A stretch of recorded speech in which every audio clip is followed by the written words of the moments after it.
السلام علیکم ورحمۃ اللہ وبرکاتہ نحمدہ ونصلی علی رسولہ الکریم رب اشرح لی صدری ویسر لی امری واحلل عقدۃ من لسانی یفقہوا قولی اما بعد فاعوذ باللہ من الشیطان الرجیم بسم اللہ الرحمن الرحیم وَإِذْ قَالَتِ الْمَلَائِكَةُ وَإِذْ اور جب قالت کہا الملائکۃ فرشتوں نے یا مریم اے مریم ان اللہ بے شک اللہ اصطفیٰ کی چن لیا تجھے وطہر کی اور پاک کیا تجھے واصطفیٰ کی اور چن لیا تجھے علی نساء العالمین تمام جہان کی عورتوں پر یا مریم اے مریم اقنوتی ہمیشہ اطاعت کر لربی کی اپنے رب کی وسجودی اور سجدہ کر ورکعی اور رکوع کر مع الراکعین رکوع کرنے والوں کے ساتھ ذالکہ یہ من انباء الغیب کچھ خبریں ہیں غیب کی نوحیہ ہم وحی کرتے ہیں الیک آپ کی طرف وما کنت اور نہ تھے آپ لدیہم ان کے پاس اذ جب یلقون وہ ڈال رہے تھے اقلامہم قلم اپنی ایہم کہ کون ان میں سے یکفلو کفالت کرے گا پرورش کرے گا مریم کی وما کنتا اور نہ تھے آپ لدیہم ان کے پاس اذ جب یختصمون وہ جگڑ رہے تھے۔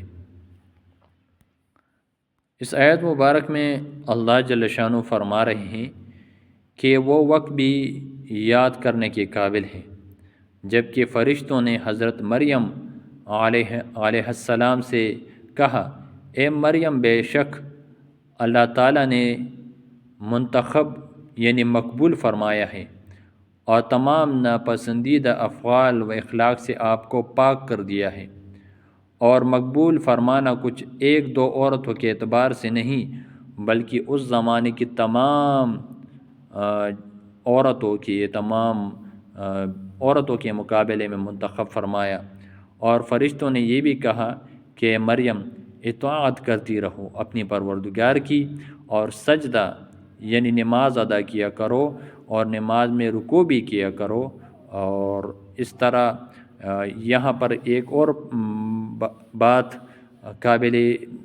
غور ہے کہ حدیث مبارک میں آتا ہے کہ سیدۃ النساء اہل جنہ فاطمہ کہ فاطمہ رضی اللہ عنہا وہ جنت کی سردار ہیں۔ تو واصطفیٰ کے علی نساء العالمین سے کیا مراد ہے؟ تو اس سے مراد اس زمانے میں تمام جہان کی عورتیں مراد ہیں، حدیث میں جو ذکر ہیں وہ تو دوسرا زمانہ تھا۔ تو وَإِذْ قَالَتِ الْمَلَائِكَةُ اور جب کہا فرشتوں نے یا مریم اے مریم ان اللہ اصطفیٰ کہ اللہ نے آپ کو چن لیا ہے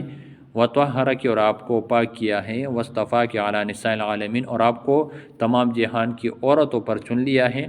یا مریم اقنوتی لربی کی اے مریم اپنی رب کی اطاعت کر وسجودی ورکعی اور سجدہ کرو رکوع کرو مع الراکعین رکوع کرنے والے کے ساتھ ذالک من انباء الغیب نوحیہ الیک یہ ساری غیب کی خبری ہے جو ہم آپ کو وحی کرتے ہیں۔ اچھا تو یہ جناب نبی کریم صلی اللہ علیہ وسلم کو کیسے پتہ چلا کہ حضرت مریم علیہ السلام کا واقعہ، چونکہ وہ تو جناب نبی کریم صلی اللہ علیہ وسلم سے بہت پہلے گزر چکے ہیں، تو یہ اللہ فرما رہے ہیں کہ یہ وحی ہے، یعنی یہ دلالت ہے اس بات پر کہ جناب نبی کریم صلی اللہ علیہ وسلم اللہ کے سچے نبی ہیں، اللہ کے بھیجے ہوئے ہیں اور اللہ ہی اس پر وحی نازل کرتا ہے۔ تو اس لیے تو جناب نبی کریم صلی اللہ علیہ وسلم کو ان باتوں کا پتہ ہے، ورنہ جناب نبی کریم صلی اللہ علیہ وسلم تو ان کے پاس نہیں تھے جب وہ لوگ کلا میں ڈال رہے تھے کہ کون وہ مریم علیہ السلام کی تربیت کرے گا، کون کفالت کرے گا۔ واقعہ کچھ ایسا تھا کہ جب مریم کی والدہ نے بیت المقدس میں مریم علیہ السلام کو لایا تو وہاں پر جو موجود سارے مسجد کے خادمین تھے ان سب نے یہ کہا کہ ہم اس کی خدمت کریں گے، ہم اس کی کفالت کریں گے۔ حضرت زکریا علیہ السلام نے کہا میں کروں گا، اور کہا کہ میں تو اس کا خالو بھی ہوں، لیکن سارے آمادہ نہیں ہوئے۔ آخر کار یہ بات طے ہو گئی کہ ہم سب پانی میں قلم ڈالیں گے،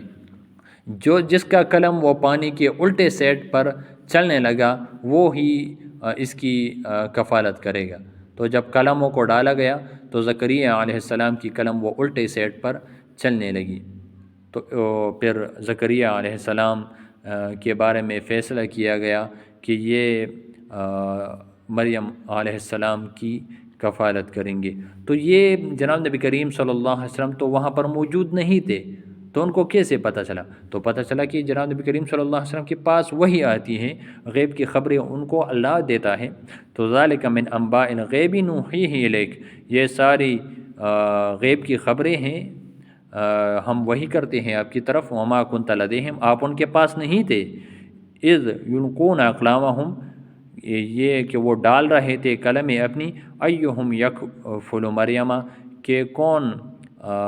کفالت کرے گا مریم کی۔ یہاں پر دریا وغیرہ کا کوئی ذکر نہیں ہے، الٹے سیٹ قلم جانے کی کوئی ذکر نہیں ہے، بعض مفسرین حضرات نے اس کو ذکر کیا ہے، اس لیے میں نے بھی آپ سب کے پاس اس کی یہ صورت بیان کی۔ وما کنت لدیہم، اور آپ ان کے پاس نہیں تھے، اذ یختصمون، جب وہ جگر رہے تھے کہ ایک کہہ رہا تھا کہ مریم علیہ السلام کی کفالت میں کروں گا، دوسرا کہہ رہا تھا کہ میں کروں گا۔ اللہ جل شانہ سمجھنے کی توفیق عطا فرمائے، آمین ثم آمین، جزاک اللہ خیرا، السلام علیکم ورحمۃ اللہ۔